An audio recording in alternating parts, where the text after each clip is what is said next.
అన్ని విషయాల్లో ఎంతో కనికరిస్తున్నందుకు స్తోత్రాలు. అన్ని ఇప్పటి వరకు ఈ కూడికను మీరే నడిపించినందుకు వందనాలు చెప్పాలి. మేము ఎప్పుడు బలహీనంగా ఉంటామో, ఎప్పుడు బలంగా ఉంటామో మాకు తెలియదయ్యా. మీరు ఎప్పుడు బలవంతులై ఉండి ఈ కృప వెంబడి కృప మాకు అనుగ్రహించు. చక్కగా మమ్మల్ని మీరు నడిపిస్తూ ఉన్నందుకు వేల కొలది స్తోత్రాలు చెల్లిస్తున్నాను స్వామి. బలపరచండి, స్థిరపరచండి. ఇప్పుడు ఈ లేఖనాల ద్వారా బిడ్డలందరినీ ఆదరించండి. వారి హృదయాల్లో ఉన్న చింతలన్నీ తొలగించండి, అపవిత్రతను తొలగించండి, నెమ్మది దయచేయండి. యేసయ్య నామంలో ప్రార్థించి అది వినయంగా వేడుకొని ఈ వాక్యం ప్రారంభిస్తున్నాము తండ్రి. ఆమేన్. దేవుని స్తోత్రాలు. అందరికి వందనాలు. దైవ గ్రంథంలో నుండి కీర్తన గ్రంథం 9వ అధ్యాయం 10వ వచనం.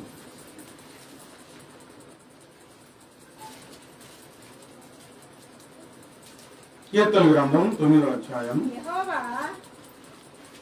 యెహోవా నిన్ను ఆశ్రయించు వారిని నీవు విడిచిపెట్టవాడవు కావు. నిన్ను ఆశ్రయించు వారిని నీవు విడిచిపెట్టువాడవు కావు. కావున నీ నామం ఎరిగిన వారు నిన్ను నమ్ముకొందురు. బైబిల్ గ్రంథంలో రాయబడిన ప్రతి మాట మన క్షేమం కోసం, ప్రపంచంలో ఉన్న మానవులందరి సంతోషం కోసం, మంచి నడవడి కోసం, మంచి బాటలోనికి వచ్చి మంచి జీవితం జీవించడం కోసం, నిరాశలలో, నిస్పృహలలో ధైర్యం తెచ్చుకొని లేచి నడవటం కోసం, కృంగిపోయిన వారు తలలు పైకెత్తి ధైర్యంగా ముందుకు సాగటం కోసం, చనిపోవాలనుకున్న వారికి ఆశలు కల్పించి బ్రతకాలని ఆశలు కల్పించడం కోసం బైబిల్ గ్రంథంలో రాయబడిన ప్రతి మాట. ఈరోజు ఒక మాట మనం చదువుకున్నాం. యెహోవా నిన్ను ఆశ్రయించిన వారిని నీవు విడిచిపెట్టువాడవు కాదు. రోషన్ కేంద్ర కావున నీ నామం ఎరిగిన వారు నేను నమ్ముకుందరు. ప్రపంచంలో ఎన్నో రకాలైన జాతుల వారు, ఎన్నో రకాలైన వంశాలు, ఎన్నో రకాలైన ఆచారాలు మధ్యలో ఈ మాట రాయబడిన ఆ దినాలలో కూడా ఉన్నాయి. ఆయన చూశాడు, నిజమైన దేవుడు ఉన్నాడు. ఆయనను గుర్తిరిగి ఆయనను ఆశ్రయించడం ఇప్పటి నుంచి కాదు, క్రీస్తుకు పూర్వం నుంచి, అంటే యేసుక్రీస్తు వారు ఈ భూమి మీద జన్మింపక మునుపు నుంచి జరుగుతూనే వస్తుంది. దావీదు గారు దేవుని సంగతులను క్షుణ్ణంగా చూస్తూ, జరిగేవి చూస్తూ, ఆ విషయాలను బట్టి దేవుని సన్నిధికి వెళ్ళినప్పుడు దేవుని స్తుతిస్తూ ఉండేవాడు. ఇక్కడ ఈ సంగతి ఏంటి? దేవుని కొంతమంది ఆశ్రయించారంట. ఆశ్రయిస్తే ఆశ్రయించిన ఆ జనాంగమును దేవుడు విడిచిపెట్టడం లేదంట. ఈ సంగతి చూశాడు. చూసి మెలగొండి ఊరుకోలే.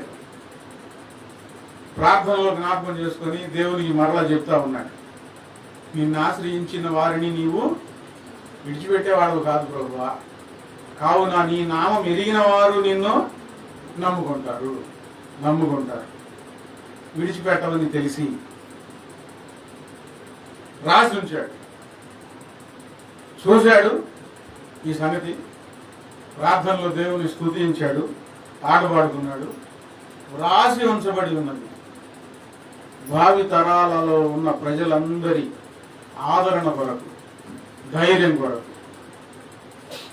ప్రభువుని నమ్ముకున్న తర్వాత కొన్నిసార్లు భయం వేసి, అమ్మో దేవుడు నన్ను విడిచిపెట్టాడేమో అని.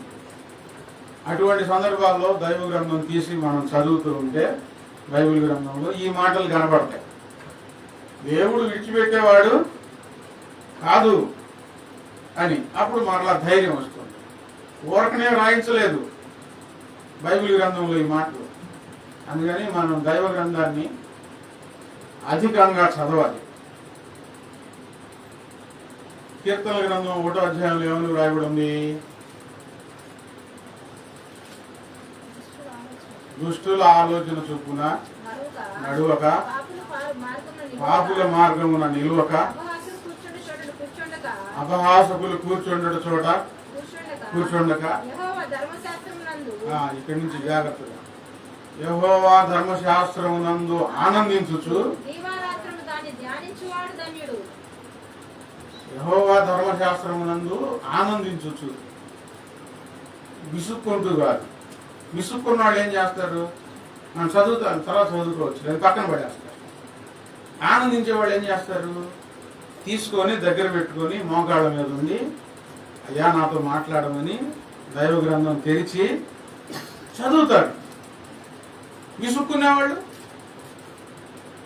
ఈరోజు ఎంతమంది బైబిల్ గ్రంథం చదివారు? పొద్దున్నే చేతులు ఎత్తండి. చదువు వచ్చిన వాళ్ళు పొద్దున్నే లేచి ప్రార్థన చేసుకొని బైబిల్ నేను చదువుకున్నానని చెప్పిన వాళ్ళు చేతులు ఎత్తండి.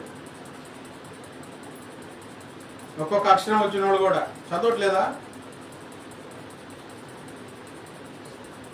మన జీవితంలో నియమం ప్రార్థన చేయాలి, బైబిల్ గ్రంథం చదివిన తర్వాత బయలుదేరాలి ఏ పనికైనా.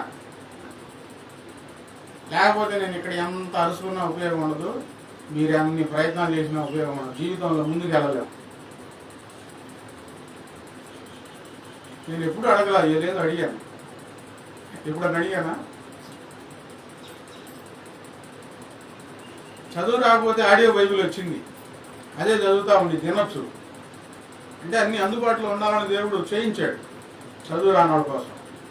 చదువుకోకపోతే వినాలి కదా అని ఆశ ఉండాలండి,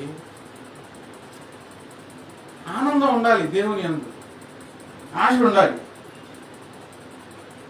ఆశ కలిగిన ప్రాణమును ఆయన తృప్తిపరుస్తాడు. మన దినచర్యలో ప్రార్థించకుండా, బైబిల్ చదవకుండా ఆ రోజు వ్యర్థమే. నీవు లేని బ్రతుకంత బ్రతుకౌనా, నీవు లేని రోజంతా రోజవునా. దేవుడు లేని రోజు ఎందుకు? దేవుడు లేని దినం ఎందుకు మనకి? చదువుకునేవాళ్ళే మేము చదువుకోవాలని, పనులు చెల్లేవాళ్ళ మాకు పనులు ఉన్నాయని. ఎన్ని పనులు ఉన్నాయి, అంత చదువుకున్నా దేవుడు లేకపోతే అంతా సున్నా. నేను చెప్తా ఉన్నాను, పిల్లలైనా పెద్దలైనా బలవంతంగా దేవుని దగ్గరికి రావద్దు. ఈరోజు వెళ్ళాలి కదా ఆదివారం అనుకున్నట్టుగా రావద్దు. ఎలా రావాలి దేవుని దగ్గరికి? ఆనందంతో రావాలి. నా దేవుని దగ్గరికి వెళ్తున్నాను నేను, సంతోషంతో రావాలి దేవుని దగ్గరికి. అప్పుడు కదా దేవుడు మనతో ఉండేది. దేవుడు మనతో ఉండాలి. యెహోవా ధర్మశాస్త్రమునందు ఆనందించుచు దివారాత్రములు దానిని ధ్యానించువాడు ధన్యుడు. 5 నిమిషాలా 10 నిమిషాలా? దివారాత్రములు ధ్యానం చేయాలి. దేవుడు ఎందుకు రాయించాడు ఆ మాటలు? మనల్ని ఇసికించడం కోసం, మనకు తలనొప్పి పుట్టించడం కోసమో కాదు. ఆయన చెప్తా ఉంటాడు అంతే అని, ఆయన చెప్తా ఉంటాడు అంతే అని అనుకోవడం కోసం కాదు. అలా చేస్తే మన జీవితం ఫలభరితంగా మారుతుంది, సంతోషంగా ఉంటాం, క్షేమంగా ఉంటాం. మనం ఏది తలపెట్టినా ఆ కార్యం ఏమవుతుందంటే సఫలమవుతుంది. అందుకని దేవుడు రాయించాడు. దివారాత్రములు దానిని ధ్యానించువాడు ధన్యుడు. పగలు రేయి నువ్వు చదివిన దాన్ని, నువ్వు విన్నదాన్ని తర్వాత ఏం చేయాలి? ధ్యానం చేయాలి, నెమరు వేయాలి. అప్పుడే జీవితానికి మంచి మార్గం ఏర్పడుతుంది అన్నమాట. కాసేపు సినిమాలు, కాసేపు సీరియళ్ళు, కాసేపు టీవీలు, కాసేపు ముచ్చట్లు పెట్టుకొని ఆదివారం వచ్చి ఆ పాట పాడి ఏ పాట నీ ఉంటే నాకు చాలు యేసయ్యా, నీ వెంటే నేను ఉంటానేసయ్యా. నీ ఉంటే నాకు చాలు యేసయ్యా, నీ వెంటే నేను ఉంటానేసయ్యా. నీ మాట చాలయ్యా, నీ చూపు చాలయ్యా, నీ ప్రేమ చాలయ్యా, తోడు చాలయ్యా. ఆ పాడబాడి ఇంటికి వెళ్ళగానే సినిమాలు అంటేసుకొని వస్తే ఏం ఉపయోగం? మీకు నచ్చిన పనులు చేసుకుంటా ఉంటే ఏం ఉపయోగం? దేవుడు వెంట ఉంటాడా? ఉంటే చాలయ్యా అని అనుకున్నవాడు దేవుడిని వెంట తీసుకొని వెళ్ళాలి. లేకపోతే బాధగా ఉంటే ప్రార్థన మానేసేసేసి కొంతకాలం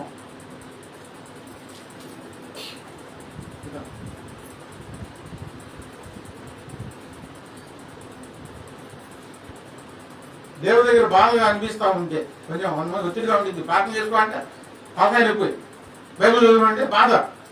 ఇట్లాంటి వాళ్ళకి నేనేం చెప్తున్నానంటే, తప్పిపోయిన కుమారుడు ఉన్నాడు కదా, నా ఆస్తి నాకు ఇచ్చేయంటే నాన్న ఇచ్చేసేసాడు. వెళ్ళాడు, వాగంలో తిరిగాడు, బాగా తిరిగాడు. ఉన్నదంతా ఏమైపోయింది? అయిపోయింది. తర్వాత ఏం తినాల్సి వచ్చింది?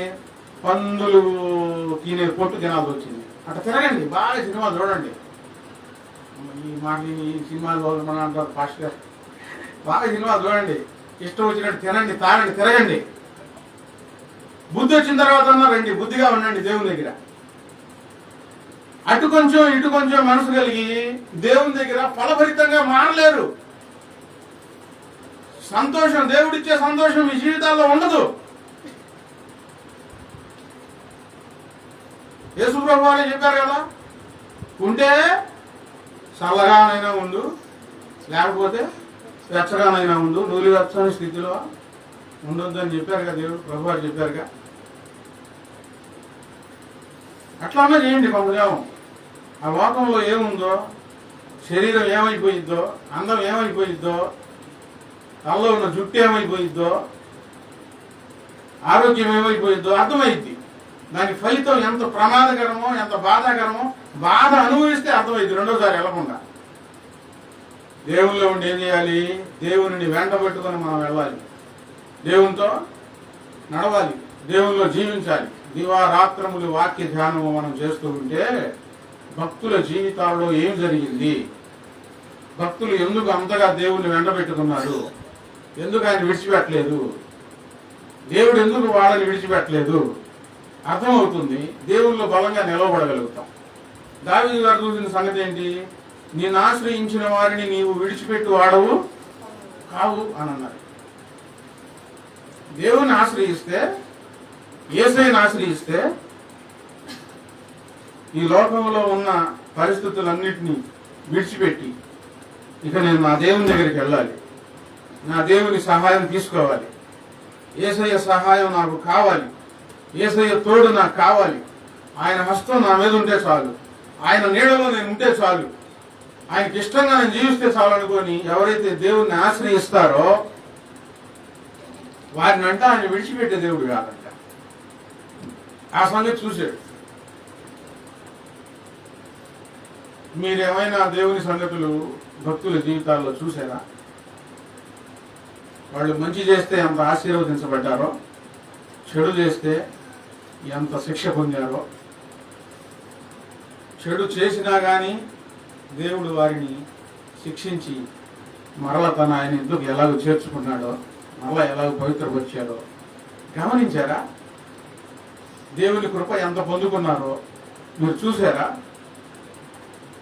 మన జీవితంలో చేయవలసిన మంచి పనులు ఏంటంటే, మన మట్టుకు మనం దేవుని బాటలో నడుస్తూ దేవుడు నా కొరకు ఏం చేస్తున్నాడు, నా కొరకు ఏమి సిద్ధం చేసి ఉంచాడు, నేనేమి చేయాలి దేవుని కోసం అని ఇందాక చెప్పుకున్నట్లుగా రోజు ఉదయాన్నే ప్రార్థన, బైబిల్ పఠనంతో దినం ప్రారంభించి కృతజ్ఞతాస్తుతులతో ఆ దినం ముగించి మన మట్టుకు మనం తర్వాత ఇతరుల జీవితాల్లో దేవుడు ఎన్ని మేలులు చేస్తున్నాడు, ఎందుకు చేస్తున్నాడు,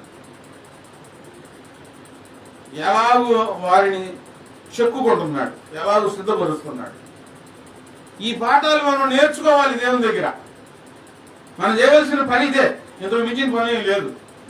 మన మట్టుకు మనం పూర్ణ హృదయంతో, పూర్ణ ఆత్మతో, పూర్ణ శక్తితో దేవుని ఆరాధించాలి.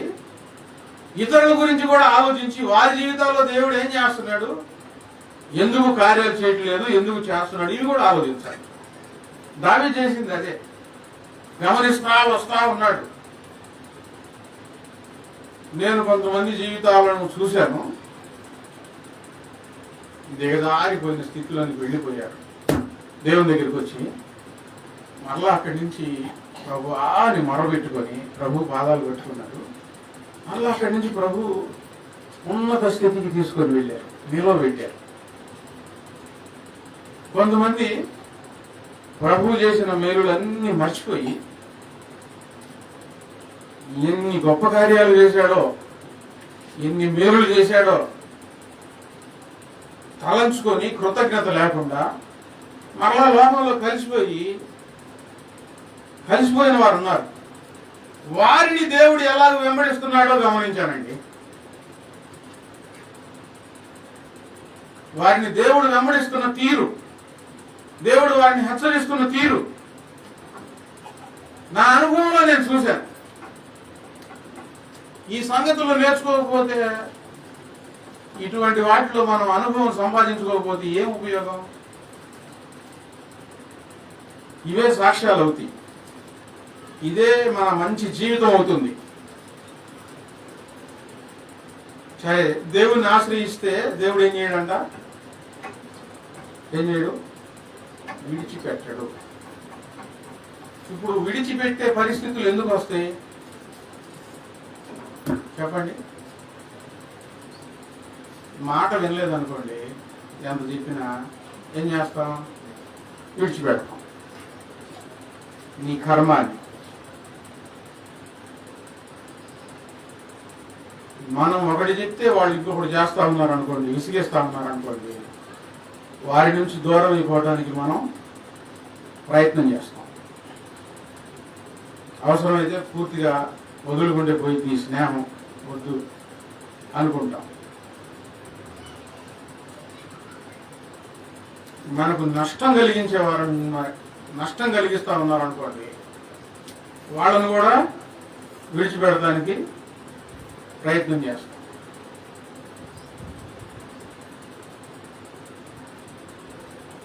దేవుని దగ్గర దేవుని ఆశ్రయిస్తే ఆయన ఏం చేస్తున్నాడు?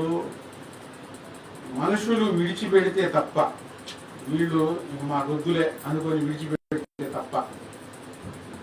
యేసుక్రీస్తు వారు ఒక గ్రామానికి వెళ్ళి దయ్యాలు పట్టిన మనిషిని బాగు చేసి స్వస్థ చిత్తునిగా చేశాడు. వాడు మంచిగా బట్టలు కట్టుకొని అతను బుద్ధిగా కూర్చొని ఊరి వాళ్ళందరూ చూశారు ఈ సంగతి. వాళ్ళు ఏమన్నారంటే, అయ్యా మా ఊరు వదిలి వెళ్ళిపో, మా ఊర్లో వద్దు అని అన్నారు. ఆయన ఆశ ఏంటి? ఆ ఊరి వారందరికీ రక్షణ ఇవ్వాలి. వాళ్ళేమన్నారు? మా ఊర్లో వద్దయ్యా, మా ఊరు విడిచిపెట్టి వెళ్ళిపోమంటే ఆయన వదిలిపెట్టి వచ్చారు. యేసయ్య వదిలిపెట్టలా. ఎవరు వదులుకున్నారు? ఆ ఊరి వాళ్ళు వదులుకున్నారు. దేవుణ్ణి ఆశ్రయించిన వారు తమకై తాము దేవుణ్ణి విడిచిపెడతారేమో గాని, విడిచిపెట్టి పూర్తిగా లోకంలో కలిసిపోతేనే కానీ దేవుడు తనంతటకు తాను విడిచిపెట్టడం జరగదండి. తప్పులు చేసిన వారిని, మనల్ని బాధపెట్టిన వారిని, కృతజ్ఞత లేని వారిని, హానికరమైన పనులు చేసేవారిని, మనకు నష్టం కలిగించే వారిని మనం ఏం చేస్తాం చెప్పండి? ఏం చేస్తాం? విడిచిపెడతాం. మొన్న ఒక సంఘటన చూశాను. ఆమె ఎప్పుడో భర్తను విడిచిపెట్టి వెళ్ళిపోయిందంట. మరలా 3 సంవత్సరాల తర్వాత వచ్చి కేసు పెట్టి మాకు 2 లక్షలు ఇస్తేనే, లేకపోతే కోర్టు చుట్టూ తను బెదిరిస్తుంటే ఆవిడ మామగారు అంటే భర్త వాళ్ళ నాన్న 2 లక్షలు ఇస్తే ఈమెను వదిలించుకుంటే పోయింది. అయ్యా ఎందుకయ్యా గోళ, ఇక్కడ కాకినాడ రాజ్య దగ్గర నేను నిలబడి ఉన్నాను, ఆయన నాకు చెప్పుకున్నాడు ఆ బాధ. పోతే పోయింది డబ్బులు, అట్లాంటి మనిషి మనకు వద్దు అని 2 లక్షలు ఇచ్చి వదిలించుకోవడానికి సిద్ధపడ్డారన్నమాట. ఇట్లా భర్తలు విడిచిపెట్టే పరిస్థితులు వస్తాయి, భర్తలు భార్యలు విడిచిపెట్టే పరిస్థితులు వస్తాయి. దేవుడు మనుషులను తను ఆశ్రయించిన వారిని విడిచిపెట్టేవాడు కాదు. మనుషులు నిర్ణయం తీసుకున్నంత తొందరగా ఆయన నిర్ణయం తీసుకోడండి. ఏమని రాయబడి ఉంది దైవ గ్రంథంలో? నిర్గమకాండంలో మోషేతో దేవుడు అంటాడు, ఆ వచనాలు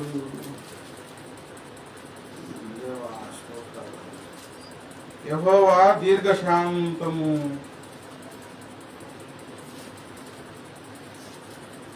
స్తోత్రం. దేవుడు సహాయం చేశాడు, వచ్చేసింది 34 వచ్చారు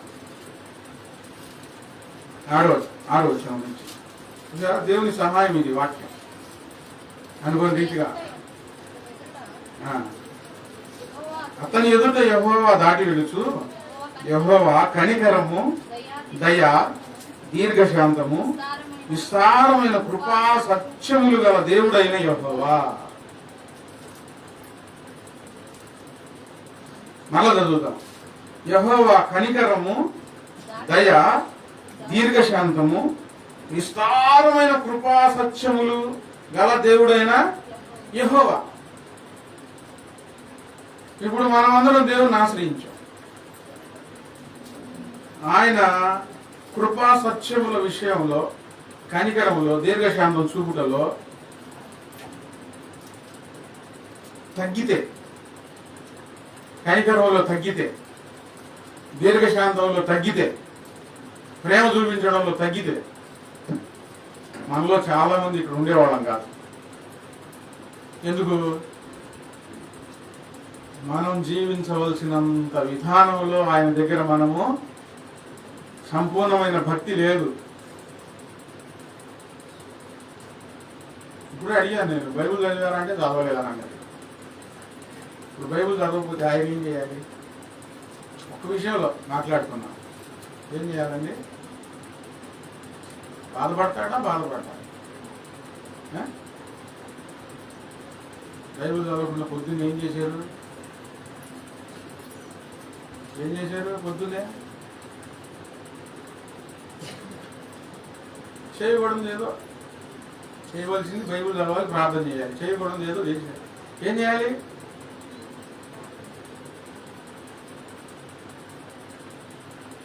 ఆయన కోపగించుకున్నాడా? చేయవద్దు అని వెళ్ళిపో అని అన్నాడా? ఎందుకంటే విస్తారమైన కృపా సత్యములు కలిగిన దేవుడు ఆయన, మహాధనవంతుడు. ప్రేమించడంలో, క్షమించడంలో, దీర్ఘశాంతం చూపించడంలో, కనికరం చూపించడంలో. చదువుదాం, మిగతా మాటలు కూడా చదువుదాం. 34వ అధ్యాయంలోనే ఆయన 1000 మందికి ప్రభు చూపుచు దోషమును అపరాధమును పాపమును క్షమించును. ఏం చేస్తున్నారు ఆయన? మన దోషాలను, మన పాపములను, అపరాధములను ఏం చేస్తున్నారు? క్షమిస్తున్నాడు. క్షమించకపోతే మన పరిస్థితి ఏంటి? ఎన్ని పొరపాట్లు, ఎన్ని లోపాలు, ఎన్ని భయంకరమైన పనులు కొంతమందిలో జరుగుతున్నాయి. ఆయన ఆశ్రయించిన తరువాత ఆయన విస్తారమైన కృపా సత్యములు కలిగిన వాడై ఉండి మన దోషాలను, అపరాధములను క్షమించి, దోషమును ఆయన ఏమాత్రమును దోషులను నిర్దోషులుగా ఎంచగా 3-4 తరముల వరకు తండ్రుల దోషమును కుమారుల మీదకిని, కుమారుల మీదకిని రప్పించునని ప్రకటించాను.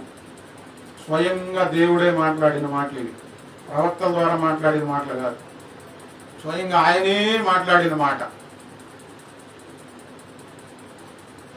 ఒకసారి మనల్ని మనం పరీక్షించుకుంటే ఎంత క్షమించాలో అంత క్షమించామా? ప్రభువు చెప్పినట్లుగా ఎంత ప్రేమించాలో అంత ప్రేమించామా? ఎంత ప్రార్థన చేయాలో అంత ప్రార్థన చేశామా? ఎంత భక్తిగా ఉండాలో అంత భక్తిగా ఉన్నామా? దేవుడు చెప్పిన ప్రతి మాట మనం వింటున్నామా అని మనం పుస్తకం తీసుకొని రాసుకున్నాం అనుకోండి, ఆయన ఎదుట మనం ఏమైపోతాం? తేలిపోతాం. అయినా నేటికి దేవుడు మన ప్రార్థన ఆలకిస్తానే ఉన్నాడు. మన దోషాలను ఆయన క్షమించాడు, కానీ దోషులను నిర్దోషులుగా ఎంచడు. ఇప్పుడు తప్పు చేశామనుకోండి, ఆ తప్పును క్షమిస్తాడు ఆయన మీద వేసుకొని, కానీ నిన్ను నన్ను నిర్దోషిగా ఎంచడం. ఈ తప్పు ఆయన క్షమించి, ఇంకొక సందర్భం ఉంది అక్కడ, ఈ దోషం 3-4 తరాల వరకు పిల్లల మీద పెడుతుంది. ఎవరి మీదకి? ఇప్పుడు తప్పులు చేస్తే మంచిదా, పరిశుద్ధంగా జీవిస్తే మంచిదా, ప్రార్థన మానుకుంటే మంచిదా, ప్రార్థనలో ఉంటే మంచిదా, బైబిల్ చదివితే మంచిదా, బైబిల్ చదవకపోతే మంచిదా? పాపం చేస్తే ఏం జరుగుతుంది? దేవుడు విడిచిపెట్టట్లా, నిన్ను క్షమిస్తున్నాడు, కానీ ఆ పాపం ఎవరి మీద పెడుతుంది? చెప్పండి అమ్మా, చెప్పండి. బయట సంగతి కాదు, ముందు మన కుటుంబాల్లో మనం జాగ్రత్తగా ఉండి మన పాపాలు మన పిల్లలకు అడ్డం రాకుండా చూసుకోవాలి. పిల్లలు బాధపడుతున్న కారణం అంటే, ప్రభువా నా బిడ్డలను కాపాడాలని నువ్వు వణికి రోధించి ప్రార్థన చేస్తావు, కానీ ఆ బిడ్డలు బాధకు కారణం ఎక్కడి నుంచి వచ్చింది అనేది ఆలోచిస్తున్నావా? ఆలోచించాలా వద్దా? ఆలోచించాలా వద్దా? ఏ నిర్ణయం తీసుకోవాలి ఇప్పుడు? మన సంగతి సరే, మన పిల్లలైనా సంతోషంగా క్షేమంగా ఉండాలంటే మన పునాది మంచిగా ఉండాలి. నేను ఒక వాక్యం రాసి ఎడ్లబాడు బ్రిడ్జి మీద అంటించాను. నేను అంటించానని తెలీదు, నేను అంటించానని కొంతమంది పీకేశారు. వాళ్ళు పీగుతున్నారు అని నా ఆటోలో అంటించుకున్నాను. నా ఆటోలో అంటించుకుంటే ఒక చోట పెడితే సాయిబులు వచ్చి పీకేశారు దాన్ని. ఆటోలో ఉన్నదాన్ని పీకేశారు. ఏంది ఆ వాక్యం? మీ పాపము ఏ రోజుకైనా మిమ్మల్ని అయినా మీ పిల్లలైనా నాశనం చేసిద్ది, జాగ్రత్త, యేసయ్య దగ్గరకు రండి, పాపాలు మానుకోండి అనే వాక్యం రాశారు. మనం చేసే చిన్న పని అయినా సరే వృధాగా పోదండి. అసలు ప్రయాసపడితే మీరైనా ఇంటికాడ ఒక చిన్న పని ఏదైనా దేవుడి కోసం చేస్తా ఉండండి, ఒక్కడి కోసం ప్రార్థన చేస్తా ఉండండి, వృధ బాధది. ఆ చిన్న పని ఆశీర్వాదకరంగా మారింది. ఎక్కువగా పని చేయలేకపోతున్నాను, బయటికి వెళ్ళి చెప్తామంటే రాళ్ళు తీసుకొని వస్తున్నారు, మా వీధిలోకి వచ్చాయింది, ఇక్కడ చెబుతావేంది యేసయ్య గురించి అని ఇప్పుడు చెప్పేవాళ్ళు వీధులు ఎక్కువైపోయారు. ఈ వాక్యం పెట్టామనుకోండి, వాళ్ళే చదువుకుంటున్నారు. నేను చదువుతున్నా చదువుతాడు, ఎదురు కనపడంగానే ఒక సాయిలో చదివాడు, బా బ్రహ్మాండంగా రాసామన్నా అన్నాడు. అయితే మీరు అల్లా అంటారు, మేమేమో మీరు యేసయ్య అంటారు, మేము అల్లా అంటామంటే, అరే భాయ్ యేసయ్య అల్లా సుబ్బి ఏ కానీ నేను అన్నాను. నేను సాయిబుని ఆయనకి అర్థం కాదు. ఒక అబ్బాయి ఈ సంగతి జాగ్రత్త తినండి. ఇప్పుడు నేను చెప్పే వాక్యంలో ఈ వాక్యంలో రెండు కలిసి వస్తాయి. ఆటో ఎక్కాడు, తాగున్నాడు, తాగున్న వాళ్ళని ఎక్కించుకుంటా, కొంతమంది ఎక్కించుకోరు, జాగ్రత్త ఇంటికి చేరుద్దామని. వాళ్ళ వల్ల అభ్యంతరాలు కూడా వచ్చినాయి, నాకు బాగా అభ్యంతరాలు వచ్చినాయి. ఏం చేద్దాం, తప్పట్లా. ఇదేంది అని అన్నాడు ఆ వాక్యాన్ని. అంటే పోయి తగాదు పెట్టుకుంటాడేమో అనుకున్నా. దేవుని వాక్యం అన్నా. నువ్వు ప్రార్థనకి వెళ్తావా అన్నాడు. వెళ్తాను. ఎక్కడికి వెళ్తావు అన్నాడు. నేను ఎక్కడికి వెళ్ళను, నా దగ్గరికి జనం వస్తారు, నేను పాస్టర్ గారిని అని అన్నా. ఎక్కడ మీ చర్చి అని అన్నాడు. ఎందుకు చెప్పట్లా, ఎట్లా అడుగుతున్నాడు, సీరియస్గా అడుగుతున్నాడు. ఎక్కడ నీ చర్చి అన్నాడు. ఎట్లా పాడు అని అన్నా. సరే నా కోసం ప్రార్థన చెయ్యి, ఒకసారి మీ చర్చి పోతానన్నాడు సీరియస్గా. నేనేంద్ర బాబు నాకు మామూలుగా స్ట్రోక్లు ఇవ్వట్లేదు అనుకొని, నీ బాధ ఏంది ప్రార్థన చేస్తానంటే, ఆయన పాస్టర్ గారు కొడుకు అంటే, పాస్టర్ గారు మంచి సేవ చేస్తున్నాడు. ఈ అబ్బాయి అల్లరి చిల్లరిగా తిరుగుతూ సేవకు అభ్యంతరంగా మారిపోయాడు. వాళ్ళ నాన్న, అయ్యా నువ్వు ఎక్కడ దూరంగా వెళ్ళి బతుకు, నా సంఘం పాడైపోతుంది, ఇక్కడ వద్దు అని అంటే డబ్బులు తీసుకొని వచ్చేసి దేవుడు ఎందుకు విడిచిపెడతాడండి? నిన్ను ఆశ్రయించే వారికి వెళ్ళిపోన్నాడని దేవుడు విడిచిపెట్టాడు. ఆ వాక్యం చదివి, అన్నా నాకు ఇంకా పెళ్లి కాలేదులే కానీ రేపు పెళ్లి చేసుకుంటే నా పాపం నా పిల్లల మీదకి వచ్చిందిగా, ఈ వాక్యం పనిచేసిందా లేదా? ముందు నేను దేవుని స్తుతించాను. చేసే చిన్న పని ఏదైనా నీవు మర్చిపోయే దేవుడు కాదయ్యా. ఏదో చిన్న పని దేవుని కోసం చేయండి, ఇతరుల జీవితాల్లో ఆశీర్వాదం కలుగుతుంది.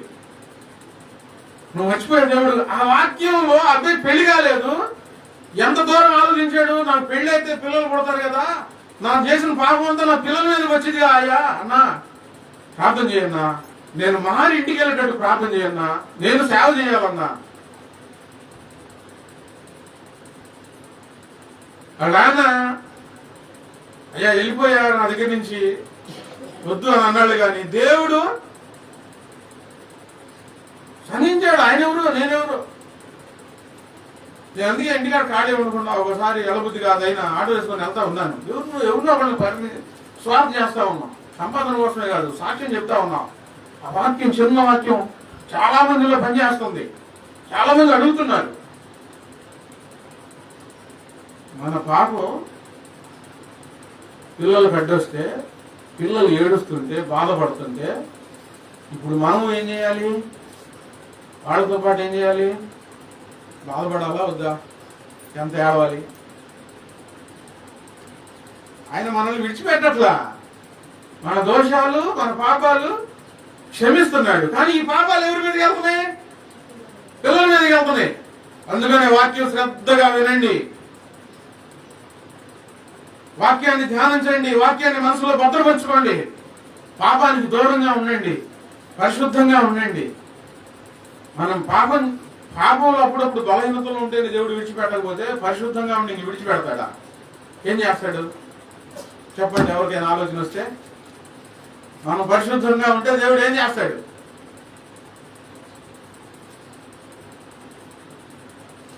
పక్షిరాజువై నీ రెక్కలపై మోసితివే, నీవే నా తండ్రివై నా బాధ్యతలు భరించితివే. చెప్పండి ఏం చేస్తాడు? మనం పరిశుద్ధంగా ఉంటే దేవుడు ఏం చేస్తాడు?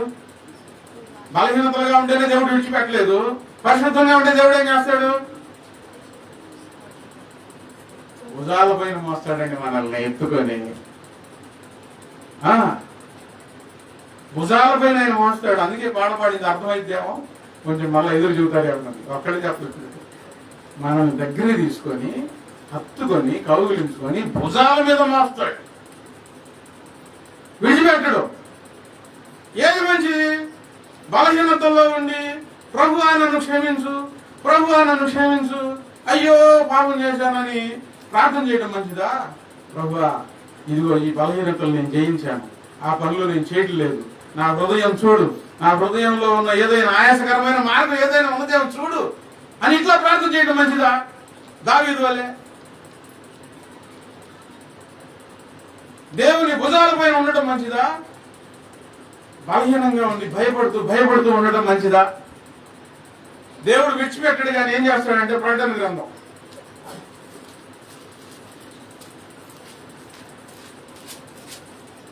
ప్రకటన గ్రంథం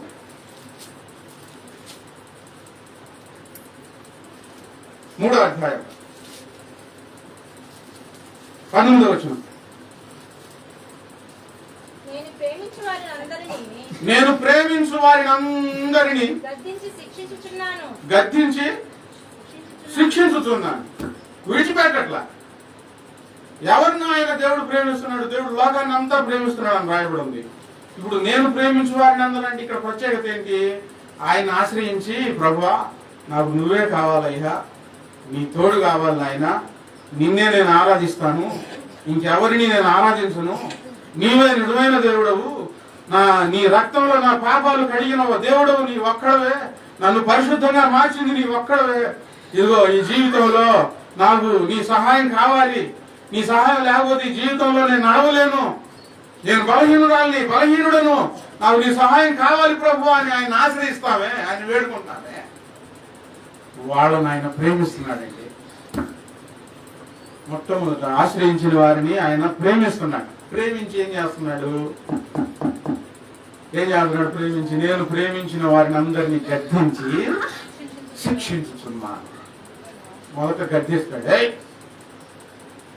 ఆ త్రోవలో వెళ్ళొద్దు, అలా జీవించవద్దు. అయినా వెళ్ళారనుకోండి, శిక్ష, దెబ్బలు. ఏంటి శిక్ష?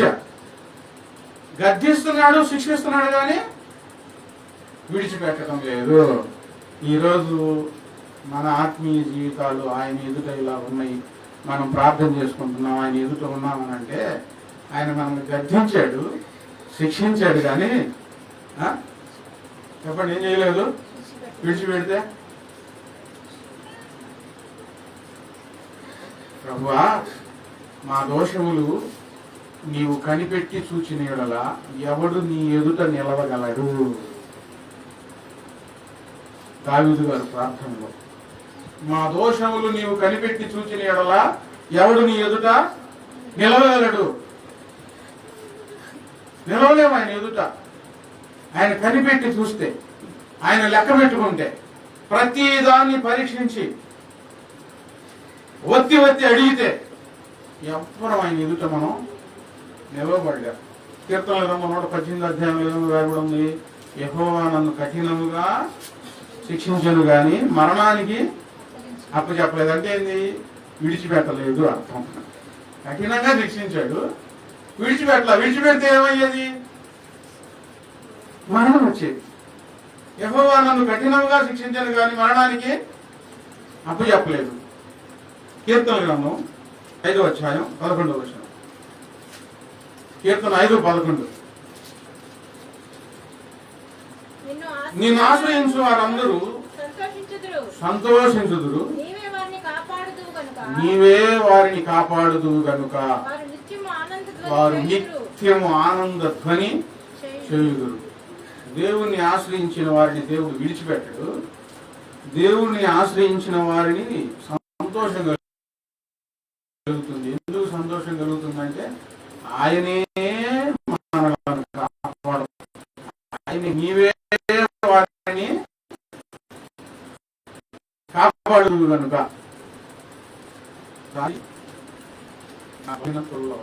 కోపం. ఉద్యోగం చేస్తున్న సమయంలో విజయవాడలో ఆటో ఎక్కాను. ఆఫీస్ కాడికి ఆటో దిగి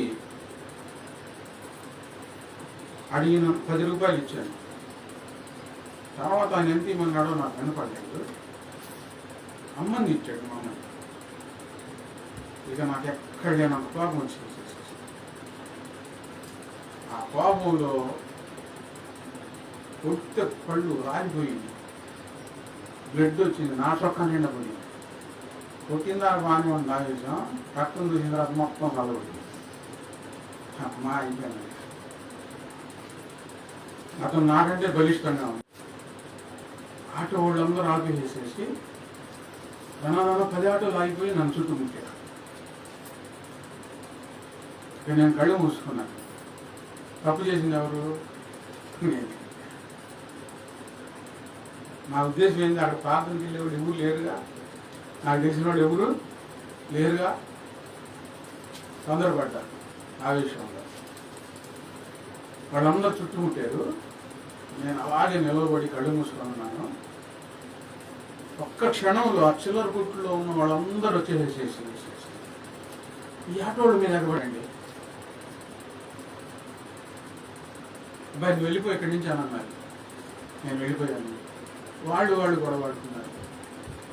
నేను తప్పించబడి వెళ్ళి ప్రార్థన చేయడానికి కూడా మనసు రాదు. ఎందుకు? దేవుని బిడ్డగా ఎలా ఉండాలి? నేను ఆవేశం తగ్గించుకోవాలా? ప్రార్థన చేస్తే పోయేదేగా. అంత ఒత్తిడి నా మీద తెచ్చుకోవడం ఎందుకు? నిన్ను ఆశ్రయించిన వారిని నీవే కాపాడుతూ కనుక వాళ్ళందరి మనస్సులు ప్రేరేపించి వెంటనే నా మీదకి రానివ్వకుండా నన్ను తప్పించిన ఆ దేవుడు అండి. మనం కాదు కాపాడుతున్నది, ఎవరు? ఆయనే కాపాడుతూ ఉంటాడు. ఒకసారి డాబా మీద పైన నిద్రపోతా ఉన్నాను. ఇంట్లో ఉన్నప్పుడు పైకి వెళ్ళి ప్రార్థన చేసుకొని పడుకున్నాను. గాఢ నిద్రలో ఉన్నా. అనుకోకుండా ఒక్కసారి ఎళ్ళు సైతానా అని లేచాను. అడుగులు శబ్దం, ఒక ఆకారం అట్లా కనబడి మెట్లు దిగి వెళ్ళిపోతా ఉంది. నేను నిద్రపోతున్నాను. నాకు ఏం జరుగుతుందో తెలీదు. నా దగ్గరికి సైతాన్ వచ్చింది. నన్ను తాకనివ్వకుండా దేవుడు ప్రార్థన చేయించి నన్ను మేలుకొలిపాడు. నా సైతాను వెళ్ళిపోయింది.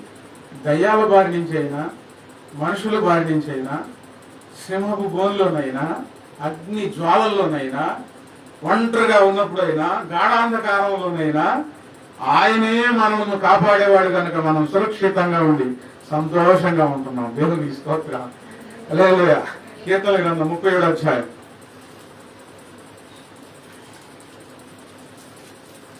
28వ వచనం. కీర్తన 37:28. ఏలయనగా యెహోవా న్యాయమును ప్రేమించువాడు, ఆయన తన భక్తులను విడువడు. వారెన్నటెన్నటికీ కాపాడబడుదుడు గాని భక్తిహీనుల సంతానము నిర్మూలమును. ఆయన తన భక్తులను విడువడు, వారెన్నటెన్నటికీ కాపాడబడుదుడు. ఈరోజు నేను చెప్తున్న పాఠం ఏంటంటే, దేవుణ్ణి నమ్ముకున్నాం, దేవుని దగ్గరికి వచ్చాం. బలహీనతలలో వ్యర్థమైన, పనికిరాని, భయంకరమైన నిర్ణయాలు తీసుకోవచ్చు. ఏం చేయాలి?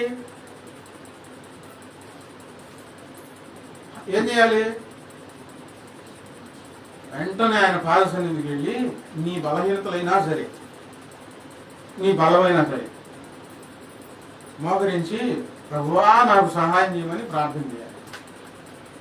దూరంగా ఉండి మనం ఏమైనా సాధించగలుగుతామా? మన ప్రాణాలు పోగొట్టుకోవచ్చేమో. దేవుని పాదాల దగ్గరికి వెళితే మన బలహీనతలు ఆయన వహించి, క్షమించి, బలమిచ్చి మరలా నడిపించే దేవుడై ఉన్నాడు. ఎన్నటెన్నటికీ కాపాడే దేవుడై ఉన్నాడు. ఆయనే మనల్ని కాపాడే దేవుడై ఉన్నాడు. ఆయన మనల్ని విడిచిపెట్టే దేవుడు కానే కాదు. నువ్వు విడిచిపెట్టి వెళ్ళిపోతే, ఇక నాకు వద్దు ఈ దేవుడు అని విడిచిపెట్టి వెళ్ళిపోతే ఆయనేమీ చేయలేడు. ఎక్కువ ప్రార్థన చేయలేకపోయావా? ఎక్కువ సేవ చేయలేకపోయావా? ఎక్కువగా బైబిల్ గ్రంథాన్ని ధ్యానం చేయలేకపోయావా? ఎక్కువగా క్షమించలేకపోయావా మనుషులను? ఎక్కువగా సేవలో పాలిభాగం కాలేకపోయావా? నీ మనసు గర్జిస్తుందా? అయితే ఈరోజు ఏం చేయాలి? నీ మనసును ఆయన పాదాల దగ్గర తీసుకొచ్చి, స్వామి నీ బలం నాకు దయచేయ్యా, నన్ను నిలబెట్టు ప్రభువా అంటే నువ్వు చేసిందంతా మర్చిపోయి నిన్ను ఒక బలమైన సాధనంగా చేసే దేవుడు అయి ఉన్నాడు ఆయన. ఆయనకు దూరం అవ్వద్దు, ప్రార్థన మానుకోవద్దు, విసుగు చెంది బైబిల్ చదవడం మానుకోవద్దు, విసుగు చెంది లోకంలో కలిసిపోవద్దు. ఆయన విడిచిపెట్టని దేవుడు అయి ఉన్నాడు. నువ్వు విడిచిపెట్టాలని నిర్ణయం తీసుకోవద్దు. అంతవరకు నీతో ఉండాలయ్యా, నా జీవితం నీతో కొనసాగాలి ప్రభువా, ఈ బలహీనతలపై జయం దయచే ప్రభువా, ఎక్కువ ప్రార్థన చేసుకునే శక్తి నాకు ఈ ప్రభువా, నా మనసులో ఆలోచనలు మార్చు ప్రభువా. ఇలాగ నువ్వు ప్రార్థన చేయాలి దేవుని దగ్గర. దేవుని పిల్లలతో కలిసి ఉండాలి. ఆయన విడిచిపెట్టాడు కానీ, ఆయన కాపాడుతాడు కానీ, నువ్వు వదిలిపోయి నీకై నువ్వు ప్రాణహాని చేసుకుంటే దేవుడు కూడా ఏమీ చేయలేడు. ఒక చిన్న ప్రార్థన మహాబలమైన కార్యాలు జరిగిస్తుంది. ఒక ఐడియా మీ జీవితాన్ని మార్చేస్తుంది అని ఐడియా నెట్వర్క్ అయినా ఒక కాంటెస్ట్ పెట్టుకున్నాడు, ఒక యాడ్. నేను అంటున్నాను, నిర్మలంగా స్వచ్ఛంగా నిజంగా మీరు దేవుణ్ణి ఆశ్రయించి నిజంగా ప్రార్థన చేసుకుంటే ఒక చిన్న ప్రార్థన మీ జీవితాన్ని గొప్ప మలుపులోకి తీసుకొని వస్తుంది. ఒక మంచి నిర్ణయం తీసుకోవాలి. ఆయన విడిచిపెట్టలే కానీ నువ్వు విడిచిపెట్టి వెళ్ళిపోతే, ఆ అబ్బాయి ఇంటి నుంచి బయలుదేరి వచ్చాడు, ప్రార్థన నా బుద్ధి అనలా, నా కోసం ప్రార్థన చేయన్నా, ఏ రోజుకైనా నేను సేవ చేయాలని అన్నాడు. నువ్వు ప్రార్థన చేసుకో అని చెప్పాను. ఈ మాటలు ఊరకనే పోవు. ఈ సేవ, ఈ భక్తి జీవితంలో దేవుణ్ణి విడిచిపెట్టే మనసు నీకు రాకూడదు. దేవుణ్ణి విడిచిపెట్టి నువ్వు వెళ్ళిపోకూడదు. ఆయన నిన్ను ఎన్నడు, ఫిబ్రవరి రాసిన పత్రికలో వాగ్దానం ఉంది, నిన్ను విడువను ఎడబాయను. యెషయా గ్రంథంలో వాగ్దానం ఉంది, నీ తల్లి నిన్ను మరచునేమో గాని నేను నిన్ను మరువజాలను. అందరూ విడిచిపెడతారేమో కానీ యోహాను సువార్త 14వ అధ్యాయంలో మీరు ప్రభువా, నా ప్రభువా అని మిమ్మల్ని మీరు ఆశ్రయించారు కదా ప్రభువుని. ఆయన దగ్గరకు వస్తూ ఉన్నారు కదా. శిష్యులతో చెప్పిన మాట ఈరోజు ప్రభు వారు గుర్తు చేస్తా ఉన్నారు. మిమ్మల్ని అనాథులుగా నేను విడువను, మిమ్మల్ని విడిచిపెట్టను, అనాథులుగా విడువను. మోహరించారు. ప్రార్థన చేసుకో.